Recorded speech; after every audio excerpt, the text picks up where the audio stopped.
November 17వ తేదీన నిజామాబాద్ జిల్లా కేంద్రంలో ప్రెస్ క్లబ్లో మతోన్మాద వ్యతిరేక సదస్సును జయప్రదం చేయాలని చెప్పి సిపిఎంఎల్ డెమోక్రసీగా కార్యకర్తలకు శ్రేయోభిలాషులకు పిలుపునిస్తా ఉన్నాం.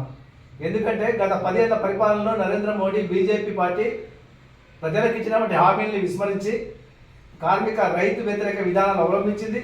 ముఖ్యంగా కార్మికులకు మరణ శాసనం విధించింది. 4 లేబర్ కోడ్లతోని కార్మికుల జీవితాలు సర్వనాశనం చేస్తూ ఉంది. అదేవిధంగా అన్నదాత రైతు అంటూ అన్నదాతకు వ్యతిరేకంగా 3 నల్ల చట్టాలు తీసుకొచ్చి మొత్తం ఢిల్లీలో 1 సంవత్సరం కాలం పాటు రైతాంగం పెద్ద ఎత్తున ఆందోళన చేస్తే తాత్కాలికంగా వెనక్కి తగ్గింది. అదేవిధంగా ప్రతి ఏటా 2 కోట్ల కొలువులు ఇస్తానని చెప్పి ఇవ్వకుండా దాటేసింది. పనైనా చూపాలి, ఉపాధి అని ఇవ్వాలి, కానీ ఆ విధంగా చేయట్లేదు. సుస్థిర పాలన అని చెప్పి అట్లాగే వివిధ రాష్ట్రాల్లో ఉన్నటువంటి ప్రాంతీయ పార్టీలు దెబ్బతీసేటువంటి కుట్ర చేస్తూ ఉంది. కాబట్టి ఇట్లా మొత్తం భారతదేశంలో ఉన్నటువంటి ప్రజా సంపదను ఆదాని అంబానీ లాంటి పెట్టుబడిదారులకు అప్పచెప్పే కుట్ర చేస్తూ ఉంది.